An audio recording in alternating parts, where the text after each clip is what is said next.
The Atlantic magazine has outed Mitt Romney for using a secret Twitter account named Pierre Delecto to criticize President Trump as well as his Republican colleagues in the Senate. Meanwhile, a man named Rhea, who identifies as a woman, files a hate crime report against a pornographer because he refused to have sex with him after learning he isn't a woman. We will examine what Pierre and Rhea tell us about identity in the age of social media. Kanye turns right, Liz Warren turns left, and CBS pushes AOC for VP. All that and more. I'm Michael Knowles, and this is The Michael Knowles Show.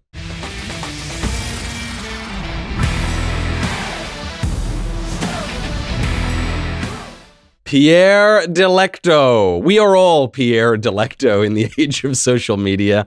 You know how much I hate being right. You know how much I hate saying I told you so. And just one day after describing what an oily, undignified politician Mitt Romney is, we find out this guy is using a secret burner Twitter account named Pierre Delecto to specifically criticize all of his Republican co-partisans, all of his Republican colleagues, and the President of the United States. How do we know he's doing this? They found the Pierre Delecto account. Mitt Romney was kind of alluding to a secret Twitter account. The journalists went through and cross-referenced the followers and figured out who this was. How do we know that Mitt Romney was using this to attack his Republican colleagues? Well, here are just some of the tweets that Pierre liked. He didn't tweet a whole lot. He didn't follow a whole lot. But what he did do is like certain tweets. He liked one from the anonymous account, Devin Nunes's Cow. This was directed at Newt Gingrich. Quote, "You were cheating on your second wife with the woman who is now your third wife, even while impeaching Clinton for cheating on his wife. Show yourself out." Now, obviously, we know Mitt Romney doesn't like Newt Gingrich. They ran against each other in 2012 for the presidential nomination. So it's not that Mitt Romney or Pierre Delecto wrote that tweet, but he liked that tweet from someone else. Here's another one from Matthew Dowd, who's an ex-Republican and an ABC News political analyst, also liked by Pierre Delecto. "Watching Rudy Giuliani's transition from America's mayor to what he is today is like watching how a villain comes to be in a Batman movie." This one from Barb McQuaid. This is an MSNBC analyst. You're noticing a theme here, all the mainstream media, left-wing news sources. Barb McQuaid, quote, "This can't be retweeted enough." And what it was a retweet of Bill Kristol, who himself was tweeting out an old clip of Lindsey Graham calling for Clinton's impeachment in the 1990s. And this was being used as a case to impeach Donald Trump. Mitt Romney liked that. Scott Conroy, who is a podcast, he has a podcast called Blackout. I hadn't heard of him before, Pierre Delecto. So thank you, Pierre, for introducing him to me. He tweeted out, "I'm not sure there's ever been a photo that sums up a person's essence better than this does." And it was a photo of Marco Rubio sitting in a tiny little chair, which was hilarious. Then you had a tweet from Ala Pundit, who is great. He's an anti-Trump guy who writes at Hot Air. And he tweeted out, even liked a tweet. He rather liked a tweet criticizing the fellow Utah senator, Mike Lee, for supporting troop withdrawal from northern Syria. That was a tweet from Ala Pundit. Pierre Delecto liked it. Why is this a big deal? I mean, it's not really a big deal. It just proves everything I said about Mitt Romney yesterday, and I really like it when news cycles prove me right within like 20 hours of it. The reason it matters is not because Mitt Romney is throwing some shade at his fellow Republicans. All politicians do that kind of thing. That's sort of what politics is. The reason it matters is that he's not doing it honestly. He doesn't have the guts to come out and actually like these tweets or tweet these things or say these things to people's faces. You know, if this were President Trump, he would do it from his own Twitter account. That's really the big difference between Mitt Romney and Donald Trump is not even, the use of Twitter and the use of snark and the use of snide comments. It's just that Donald Trump owns up to his and Mitt Romney doesn't. Mitt Romney's the one who's going to make a little snide remark and then hide behind a building before the guy comes and sees what someone said. Donald Trump would have done it, and he regularly does use his own account with the verified check mark and his own name and his own picture to throw these kinds of insults. President Trump also has used sort of fake personas before. He got made fun of a little while ago because it came out that he was impersonating his own publicist in the 1980s to get himself more news articles. President Trump, or a person who sounds a whole lot like President Trump, was pretending to be a publicist named John Barron And this is what he sounded like in 1984. Make up your own mind. Okay, what's your first name, by the way? John Barron. Well, let me tell you what the deal is, just so you understand. Okay. Mr. Trump bought, first of all, most of the assets have been consolidated to Mr. Trump, because you have down Fred Trump, and I'd like to talk to you off the record if I can, just to make your thing easier. Okay, sure. Is that all right? Yeah, that's fine. All right, but I think you can really use Donald Trump now, and you can just consolidate. I think last year somebody showed me the article, and I think you had 200 and 200. And really, it's been pretty well consolidated now for the most part, as I also think somebody had mentioned that you had asked about that, or somebody had, and it's been pretty well consolidated, okay? So that's obviously just Donald Trump, right? Okay, look, this Donald Trump guy, he's great, okay? He's one of the great people. This deal's totally consolidated, all right? My name's John Barron. Also, President Trump named his son Barron, so he's got a kind of fascination with this name anyway. Again, this is not even a knock on false identities. In the realm of politics, in the realm of show business, in the realm of theater, people put on a lot of false identities. The question is, what are you using it for? In the case of John Barron, the fictitious publicist, Trump was using it to build himself up, build up his brand. In the case of Pierre Delecto, Mitt Romney was using it to vent his frustration, to tear down his colleagues, to tear down the president, because he didn't have the guts to do it publicly himself. It seems like a side news story. It seems like an unimportant news story. I think it actually tells us a lot about identity in the age of social media, identity in this age that we're all living in right now. Because speaking of false identities, you have a transgender woman, so a man who identifies as a woman, now filing a hate crime report against a pornographer who he was working with, because the pornographer wanted to sleep with him when he thought that he was a she, but then when he found out that he is a he didn't want to sleep with him anymore, and this apparently constitutes a hate crime. This has many layers of identity, but it tells us a lot about our culture. Before we get to that, I have got to thank our friends over at First Leaf, a new sponsor of the show, so just that alone would make me love them, and a new wine sponsor for the show. That alone would make me love them too. But these guys are so great. The product is so terrific. How you get started and what makes First Leaf different from any other wine subscription service is you go on and you take a quiz. And you take a quiz about your tastes in wine. And maybe you don't know that much about wine. So you go in, but you pick your flavors, the kind of tastes that you like, the wines you generally like. You don't really need to know anything to get started, but if you do have preferences, you can put that in there. Then they ship you 6 bottles of wine. And you can try them out, and I have to say, these wines were excellent, especially the reds. I'm more of a red wine guy anyway. I don't particularly care for white wines, but the reds were really, really high quality, and you will not believe the prices that they give you on them. So you try them out, and then the key to the service is you go on and you rate the wines. Because especially if you're like me, I don't even know. I use wine language, but I don't really know the language that correlates to my tastes. So First Leaf does that work for you. They go in and you rate the wines, and then the more and more you use it, the more the wines are tailored to your taste palette. It's really terrific. First Leaf sends out more than 17,000 unique shipments of wine every month because everyone's tastes are different.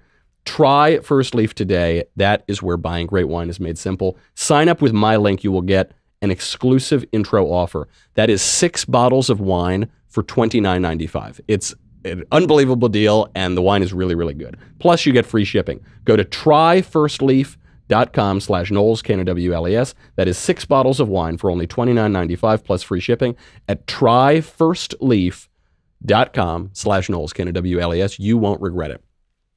So you've got Pierre Delecto, which is actually not the most absurd false identity story of the day, because we have this transgender model in Britain who is suing a pornographer because he won't have sex with him, who identifies as her. The model is 25 years old. The model's name is Rhea Cooper. And Rhea Cooper was contacted by this photographer who asked if she wanted to appear in porn. And they're kind of flirting. They're going back and forth. It's this highly sexually charged conversation. And then the pornographer finds out that Rhea is a man who looks like a woman. And he went back on the offer, and the transgender model said, well, why don't you want to work together anymore? And the pornographer said, well, we can't sleep together because you have a, and then he used a vulgar term, but to refer to male genitalia. And Rhea, the transgender model, was shocked and terribly offended by this, said that it was transphobic behavior, and contacted the Humberside police. This was in the United Kingdom. And the police are actually looking into the matter as a hate incident. How on earth does this happen? How does someone become so deluded that you think that if you're a man and a man doesn't want to have sex with you, that you're the victim of a hate crime? Well, Rhea Cooper, a while ago, became Britain's youngest person ever to transition. Rhea Cooper is now 25 years old. He transitioned 10 years ago. So he was 15 years old, and some sick perverts were preying on this 15-year-old boy and told him to transform his body and take hormones and go through this identity transition so that he could appear to be a woman. Obviously, this is incredible medical malpractice. There's nothing rooted in science or medicine here. This is a social experiment that is being conducted on a child, and not just one child. This is happening all throughout the West. So I can sort of understand why Rhea Cooper is confused here, but this is lunacy. Where does it come from? Where does this idea that we need to hide behind these false identities come from? This is basically the inevitable consequence of a selfish culture and high-speed internet. This is what happens because on the internet, you can go into your own little corner in your own little room where you can be whatever you want to be in your own fantasies. In Mitt Romney, he's a really stern, dignified guy. He's so genial. He's so nice. He doesn't even drink caffeine. He's as American pie as they come until he gets on his little troll Pierre Delecto account, and then he's throwing stones at Trump, and he's making fun of Newt Gingrich for having multiple wives, and he's going after Marco Rubio for being little Marco. I mean, he's actually hurling the same insults at Marco Rubio that Donald Trump hurled at Marco Rubio. And then all of the genteel Republicans like Mitt Romney say it's so awful for Trump to say that. Mitt Romney's doing exactly the same thing. He just doesn't have the guts to come out and do it in his own identity. He has to do it behind this little secret account, Pierre Delecto. That's the internet, though. You can be whatever you want to be in your own fantasies. The things that some people say on Twitter or in the comment sections are heinous. I mean, anybody who has any sort of public profile on the internet, close your eyes and picture their email inbox, and then imagine it's 300 times more disgusting and 300 times more vicious and wicked. I mean, just the death threats and the awful wishes and these sort of things that come in every day. Look, I'm not complaining about it. That's what the internet is. That's what you sign up for. But you do wonder, if you saw any of these people in person, if they actually had to stand behind their own identity, would any of them say these things? Would any of them do this? No, of course not. Even in the case of Rhea Cooper, this transgender model in Britain, it is identity under several layers because it's a man who is trying to hide behind this false identity of a woman. But the interaction that took place with the pornographer also took place on social media. So you're another level removed from an actual human interaction.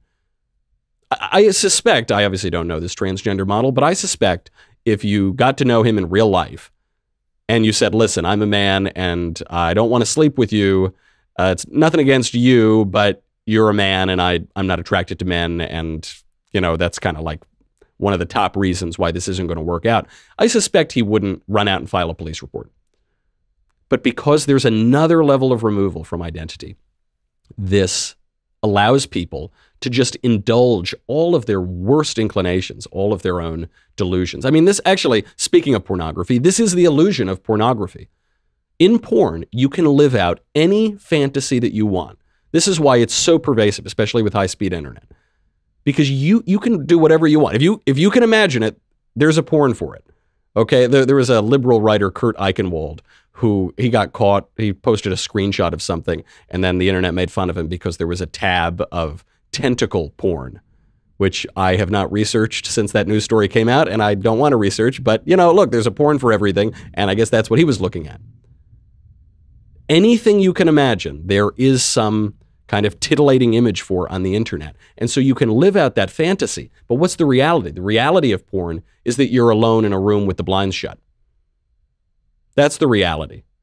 The illusion, the fantasy of this transgender model in the UK is that he's this beautiful woman, glamorous, hot, all the men want to sleep with him. But the reality is he's a very, very confused man. And statistically, the reality is he's much more likely to be depressed and anxious and even suicidal. Right? Those are all of the underlying conditions that go along with this gender dysphoria. That's the reality of it. And the reality and the illusion are very far apart. On social media, you can anonymously attack anybody, but in reality, you're just a coward. The illusion of Pierre Delecto is he's this guy, he's throwing whatever bombs he wants on social media. But what's the reality?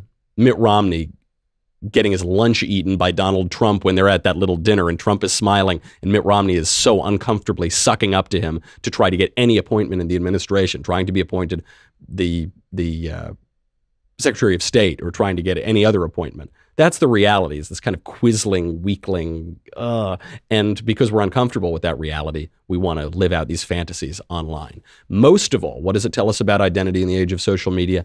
That it's all about you. You, the Time 2006 Person of the Year. You remember you. And so it becomes just about satisfying our own appetites or feeding our own appetites. I'm not exactly defending this British pornographer who was trying to lure this 25-year-old transgender model into porn. But at the very least, what we can say is Rhea Cooper, the model who's filing the police report, isn't paying attention to any other person.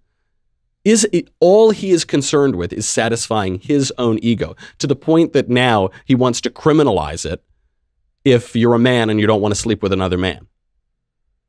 It's all just about you. Even Mitt Romney, he goes before the public and he's preening and he's preaching and he's moralizing and talking about all the terrible things Trump does. And then he does exactly the same things behind closed doors, behind an anonymous Twitter account.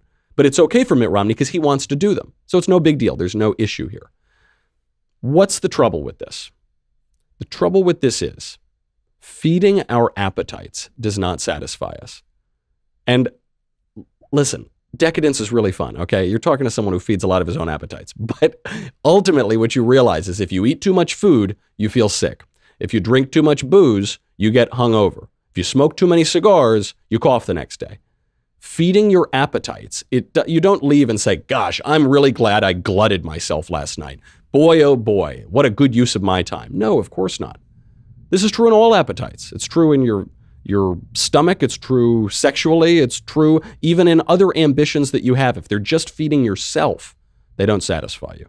We are actually, and ironically, only satisfied when we serve others. Fantasy doesn't satisfy us. Reality does. You know, we talked to that ex-transgender guy, Peter Benjamin, on the show the other day. And he said, what was so heartbreaking is he was so excited to finally live in what had been a very compelling fantasy for decades of his life, which is that he would become a woman. And then he became a woman, and he had this moment of euphoria, and then he realized he wasn't really a woman. He had the fantasy being lived out almost as perfectly as possible, but it was still a fantasy. It wasn't the reality. And the difference between the two left him really feeling hollow. I think this has a lot to do with the skyrocketing rates of depression and anxiety in this country. You know, depression diagnoses are up in this country about 33%. Among millennials, they're up 45%. Rates of suicide are way up among the general population, but over a 10-year period, 2006 to 2016, they're up 70% among white children, 10 to 17 years old. Among black and other minority children, they're up 77%. Which is wild because black and minority children kill themselves at a lower rate than white children, but they're up even more among the minority children. This is not a single demographic problem. This is happening across the culture. What is that? That's not going to be just a racial issue. That's not going to be even just a single age issue or a single geographic area issue. It would seem that it has a lot to do with technology, and you can see people using technology at different rates based on their age, but it has to do broadly with the culture. This is increasing rapidly.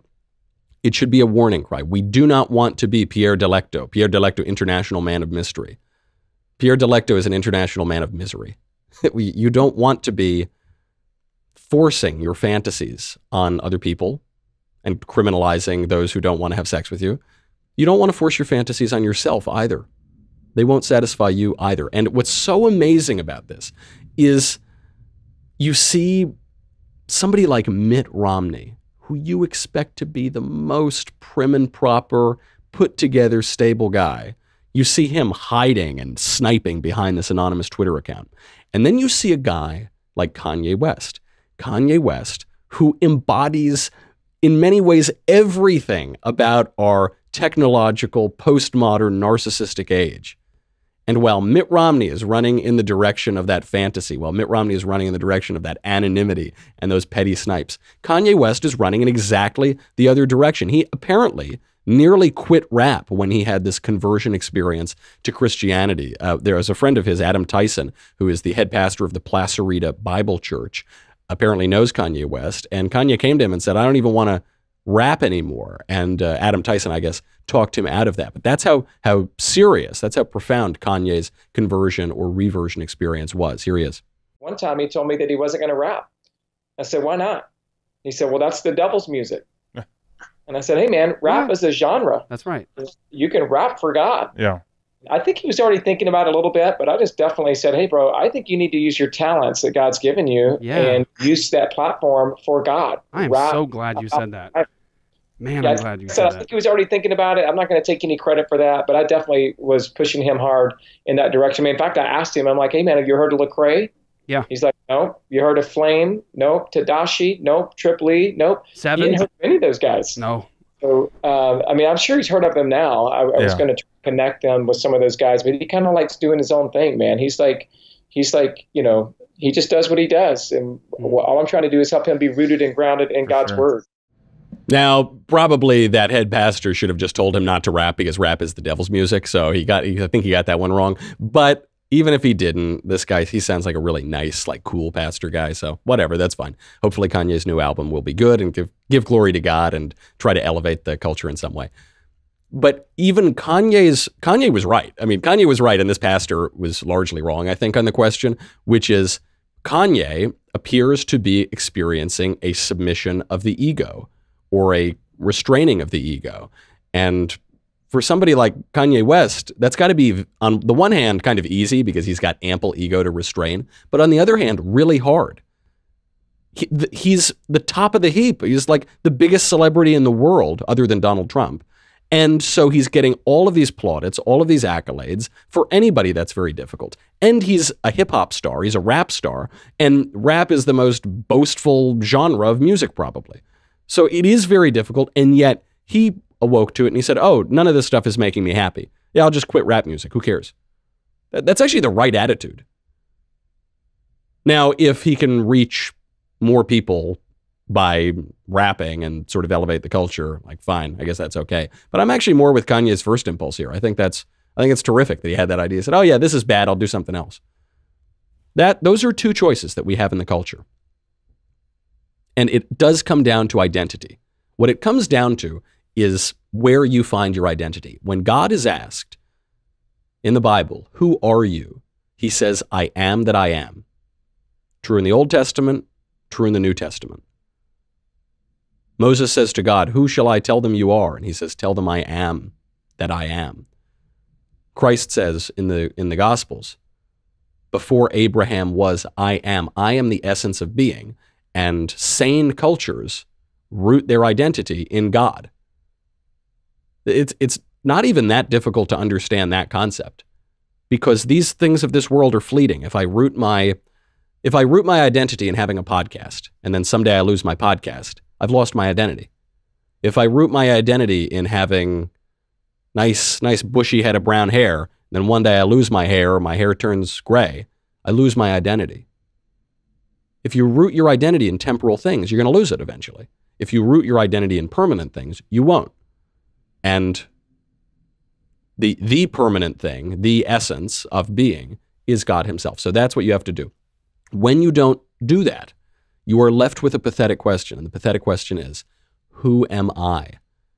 And this is why you see people losing their mind in identity politics, because they're grasping for something that's bigger than them, something that will give them some sort of permanence.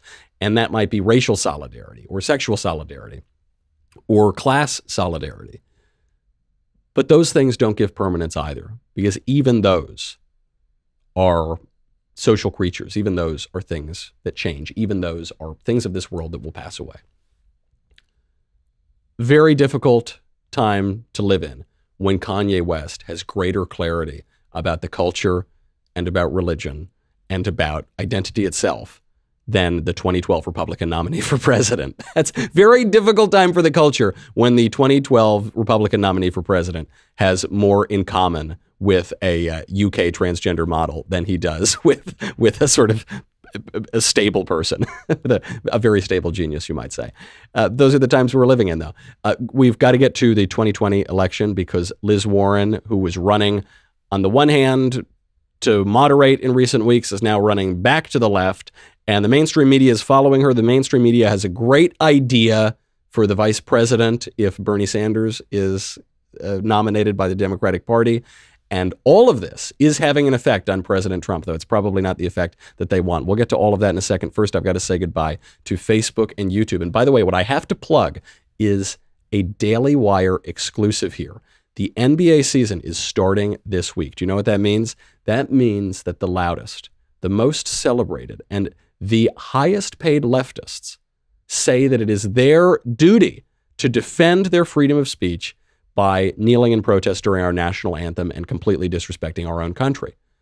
Meanwhile, they're going to have to stand with the communist government of China, one of the worst regimes in the history of the world, and which currently has about 3 million people in concentration camps. So that's pretty pathetic, isn't it? That's why you need to get your Free Hong Kong shirt today. You can see it here. It's really cool looking. It says Free Hong Kong. You can wear it out. You can get that today at the Daily Wire store. Head over to dailywire.com, click on the store section at the top of the page. I guess that makes sense, doesn't it? And that's the Free Hong Kong shirt. Go subscribe, $10 a month, $100 for an annual membership. You get me, you get the Andrew Klavan Show, you get the Ben Shapiro Show, you get the Matt Walsh Show, you get Test Questions in the Mailbag, which is coming up on Thursday. You get everything. You get Another Kingdom, which is so fun. This is the final season of Another Kingdom. We talk about how conservatives need to take over the culture. You got to support conservatives who are working in the culture. You get all of that, and you get the Leftist Tears Tumbler.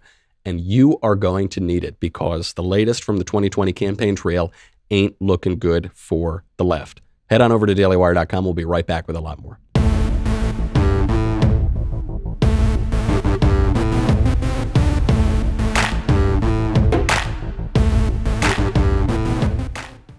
Liz Warren is making that same Mitt Romney mistake. Liz Warren is making that same wishy-washy, I don't know what my identity is mistake. For much of her career, she was a pretty establishment figure, pretty normal, pretty centrist. Then she became a hard-charging leftist in the late 2000s. She was the progressive champion. Then she had a lot of identity issues, by the way, because she pretended to be a Native American for her entire career. But that's a story for another time. I guess the identity issues go down pretty deep. Then in recent weeks, Liz Warren has tried to moderate a little bit. For instance, she was during the Democratic presidential debate, Kamala Harris asked her if she thinks Trump should be kicked off of Twitter.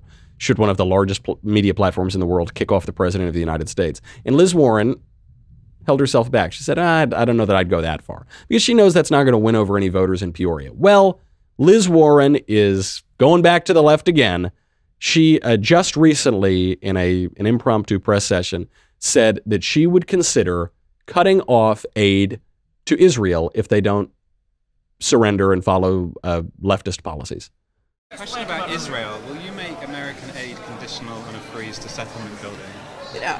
Right now, Netanyahu says that he is going to take Israel in a direction of increasing settlements. That does not move us toward a two-state solution. It is the official policy of the United States of America to support a two-state solution. And if Israel is moving in the opposite direction, then everything is on the table. And you would be prepared to... Everything is on the table. Everything's on the table. I'm a good progressive, and I hate Israel, and I'll cut off aid to Israel. Why does Israel matter in all of this? Israel is an obsession for the left. They hate Israel. They hate it. Why do they hate it? Because you've got a pretty decently functioning liberal Western democracy in the Middle East, in a region that is just characterized by sectarian bloodshed and illegitimate governments and totally foreign policies that we don't really like in the West. And then you've got Israel, which is this beacon of relative peace, relative stability, lots of prosperity, and the left hates that. They hates that because it suggests, maybe some cultures are more conducive to flourishing than other cultures. They just hate Israel. And so it's not even that Liz Warren is saying she might cut aid to a country. The United States can cut aid to whatever country it wants to. It's the singling out of Israel is a pandering to the left. And she's got to pander to the left because she doesn't know which way she's going to go. Is she going to try to take the Biden voters? Is she going to try to take the Bernie voters? Is she going to try to be Elizabeth Warren, very moderate, very serious Harvard law professor? Or is she going to try to be rah-rah class warrior? She just hasn't picked a lane, and so she's going to blow with the wind. She's going to blow like Mitt Romney blows with the wind. She's going to blow like Joe Biden blows with the wind. Here's just a little exercise for you as to why this is a bad idea. Name the great moderates of history. My friend Patrick Coffin, the radio host, posted this on Twitter the other day. Name the great moderates in history. Name the great moderates of the 20th century. When I think of the great figures of the 20th century, I've got Ronald Reagan, Winston Churchill, maybe Margaret Thatcher, John Paul II. None of those people were moderate. Those people were pretty clear in what they believed and what they were fighting for. What about Lloyd George? Is he going to go down well? How about Neville Chamberlain? Does anybody aspire to be Neville Chamberlain? No. Those squishes don't go down in history. People who are facing an identity crisis don't go down in history, who say one thing but believe another, and they're too timid to really do what they want to do. And those people are forgotten. Those people have made a big mistake. If you stand in the middle of the road, you are going to get hit by a truck. Now, the mainstream media understand this. That's why the mainstream media are just running as far to the left as they possibly can. Even if it means that they disregard the Constitution. Most of them probably haven't read the Constitution in the first place. You saw this when recently Bernie Sanders was doing an interview alongside Alexandria Ocasio-Cortez, who just endorsed Bernie Sanders for president. And CBS News asks Bernie and AOC if they would ever consider running as a ticket, if AOC could possibly be the vice presidential candidate for Bernie Sanders in 2020. There's just one problem, of course. AOC is much too young to be his vice president. No matter, CBS persists anyway.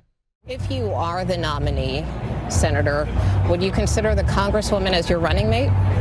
Well, I think I'm too young for that. When you are being lectured on the Constitution by AOC, you're in a bad place. You've gone down a bad path. AOC doesn't know very much about the Constitution, although I bet she sure knows when she's eligible to run for president. I bet that, she might have only read the Spark Notes on the Constitution, but I'm pretty sure she looked for that section. And she's correcting CBS News here. Now, this is absurd for a few reasons. CBS News is network news. It's not even just some cable network. This is supposed to be serious news. These are supposed to be objective people who at least have once read the Constitution. They don't even realize that there is an age requirement to be the president. They're being corrected on that by a 29-year-old woman who was a bartender until a year ago. That shows you the state of the mainstream media, but also just the absurdity of it all. You've got a socialist, the furthest left prominent politician in the entire United States, being asked if he would run with the next furthest left politician in the United States. Does anybody think that ticket would get elected? Do you understand the delusion that is required to believe that Bernie Sanders and AOC is a winning presidential ticket? That is a crazy idea. Typically, tickets try to balance each other out. So you have Reagan, right? Reagan's the rock-ribbed conservative, and you have Bush. Bush is the establishment kind of liberal Republican figure, and they balance each other out. In 2016, you have Hillary Clinton, could be the first woman president, you have Tim Kaine, who could be the second woman president. That's not nice. I didn't mean that. It was an easy shot to take, and I took it. But you have at least you have a woman, you have a man. You have an older person, you have a younger person. You have John McCain, an older man. You have Sarah Palin, a younger woman. John McCain, a kind of liberal Republican. Sarah Palin, the rock-ribbed conservative. You do have age and gender differences with Bernie and AOC, but they think exactly the same thing. AOC more or less said that she got all of her ideas to run for politics from Bernie Sanders. There's no balance to that at all. And if the mainstream media and the left are going to persist in believing that's going to give them the White House, they are in for a rude awakening. How do I know that? Not from watching CNN, not from watching CBS, but from looking at the fundraising numbers. President Trump is enjoying this Democratic primary like no one else. President Trump is enjoying this impeachment inquiry like no one else. The news stories won't tell you that, but Trump is enjoying it because he is raking in cash from all of this. Trump and the RNC, which are now a joint venture, have raised more than $300 million. And the president alone, just the president, has $158 million in campaign cash on hand to start his reelection bid. That is more than any other sitting president in history at this point in the campaign. Now, the flip side to that is the Democrats have outraised Trump collectively, all together. But you're talking about like 25 Democratic candidates. Collectively, they've outraised Trump. Even a lot of Democratic strategists, though, are pointing out that money is all going to go to cross purposes. They're running a primary campaign, which Trump doesn't need to do. And they're going to spend that money tearing each other down. Joe Biden, who is theoretically the front runner, is burning through his campaign funds at a rate that is simply too fast to sustain a general election campaign. He is spending 12% more than he's taking in. Why is he spending it? Because he knows his campaign might not be long for this world. So he's trying to burn that cash now to at least keep his head above water. Because the minute that he really falls down in those polls, he's over. Joe Biden is spending 30% more than the Liz Warren campaign, and Liz Warren is the one nipping at his heels. But even Warren is not fine on that front because Warren is cutting herself off from high-dollar donors, and she's refusing to appear at big-money fundraisers. Why is she doing that? Because she's having this identity crisis, and she needs to figure out if she's going to be the big establishment heir to Hillary Clinton or if she's going to be the heir to Bernie Sanders, and she's going to be the small dollar donations, and she's going to be a woman of the people. So she's going to try to win some fans among the Democratic primary voters, but it's going to starve her campaign of money that she needs. And what about Bernie Sanders? He's the third big person in that race. Bernie Sanders raises a lot of money. He raises a lot of small dollar donations. Bernie has a problem too, though, which is that one of Bernie's biggest donors is the Democratic billionaire Tom Steyer, and Tom Steyer is now running for president himself. So there goes Bernie's biggest donor. Trump enjoying all of this, raising a whole lot of cash. We all remember how the mainstream media got the 2016 election completely wrong. So I'm very skeptical of polls. You know, there was that Fox News poll the other day, came out and showed the majority of Americans support impeachment and removal from office. And I saw that poll and I said, I just don't believe that. And it wasn't wishful thinking. I think I have a pretty clear eye when it comes to these things, or I certainly try to have a clear eye when it comes to these things. And I thought, that just doesn't sound right to me. I don't think that after 3 years of all these BS attempts to overturn the 2016 election, that right now the majority of Americans want to throw the president out of office because he made a long-distance phone call to Ukraine or something. I don't even think most people have any idea what this controversy is about. And it turned out that I was right. It later came out that poll grossly oversampled Democrats, so it skewed the poll very much in the favor of impeachment and removal from office. This is why I'm much more interested in hard dollars, in tangible indicators of how this election's going. And that there might be some red outlets, there might be some blue outlets, but green is a pretty reliable color. And a lot of that green, most of that green, is going to President Trump right now. I also need to point out, before we leave this topic of identity, this is not just affecting politics. This is not even just affecting pop culture. This is affecting increasingly young people. So the transgender activist or the transgender model in the United Kingdom was 15 years old when medical malpractitioners and a confused culture convinced him to live the rest of his life as a woman. and possibly make permanent alterations to his body because of that. That's really bad. But it's going down, and it's affecting colleges and high schools and elementary schools and all these sorts of things. Boise State University hosted an event last week called Inclusive Teaching Means Inclusive Grading Too. What is inclusive grading? It means that we are not only are we going to erase standards of truth and reality from our curricula, which has been happening for decades now. It's just perspectives. There's no truth. It's your truth and my truth. But they're going to follow that idea to its logical conclusion and erase standards from grading as well. This was not a one-off workshop at Boise State. The same event was hosted at University of Tennessee, Knoxville. This event was aimed to, quote, engage instructors in conversations and activities designed to foreground diversity and inclusion in considerations of assessment and grading practices. Have you made your way swimming through all that jargon yet? What it means is you're going to grade different people not based on the quality of their work, but on the color of their skin and on their sex and on their sexual preferences. There's a similar event at American University. This is how the event at American University billed itself. How to assess writing without judging its quality. Oh my gosh. How to assess without judging. You can't assess without judging. To make an assessment is to make a judgment. What do you make judgments on? Quality. This workshop warned that, quote, the practices of grading writing maintained white language supremacy. That to use correct language is racist somehow. Another workshop was called Why Are You Reacting That Way? And it promised to, quote, give participants opportunities to examine the lens they use to interact with others and understand why there is resistance. What this means is it was going to teach teachers not how to deal with bad students who were disrupting class and causing problems, but to teach teachers not to discipline those students, just to learn from them. And when the student acts up, realize that it's probably your fault and to figure out what you can learn from the student that way. Everything about this is backwards. And everything about this comes from the exact same identity crisis that affects Rhea Cooper and Pierre Delecto and all the rest of us in the me social media era. All the rest of us in the era of being one and all the Time Magazine Person of the Year.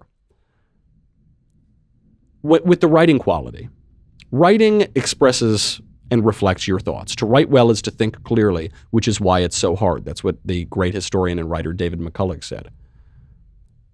Writing is a reflection of the brain. Dennis Prager says that. Writing is the way that we communicate with one another, and the only way that we can communicate with one another is if there is an objective reality outside of us, outside of me. An identity crisis society, a society that is totally obsessed with the self, can never admit that objective reality. It can't admit to grades. It can't admit to writing standards. It can't admit to grammar. It can't admit to any of that because that would contradict the self. So if you are really bad at writing and you put out some bad writing, it couldn't possibly be that you're bad at writing. The premise is I'm perfect at everything and all of my desires must be satisfied. So then the only other option is writing itself is not objective.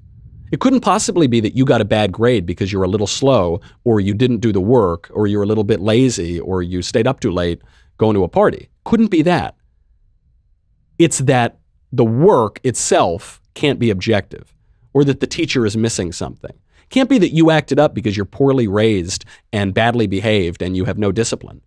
It couldn't be that. It could be it's the teacher's fault. It's always somebody else's fault.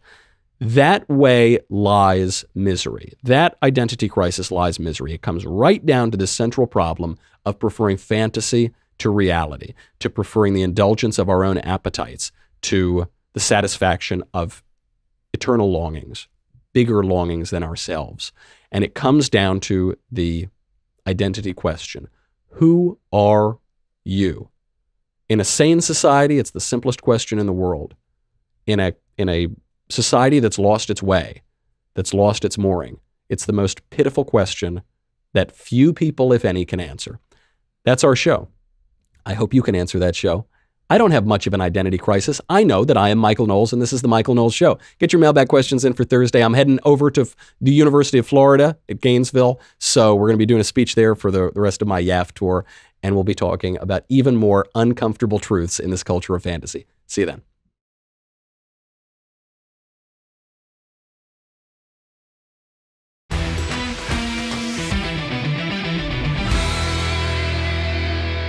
The Michael Knowles Show is produced by Rebecca Dobkowitz and directed by Mike Joyner. Executive producer, Jeremy Boring. Senior producer, Jonathan Hay. Our supervising producer is Mathis Glover. And our technical producer is Austin Stevens. Assistant director, Pavel Wydowski. Edited by Danny D'Amico. Audio is mixed by Mike Coromina. Hair and makeup is by Jesua Olvera. And our production assistant is Nick Sheehan. The Michael Knowles Show is a Daily Wire production. Copyright Daily Wire 2019.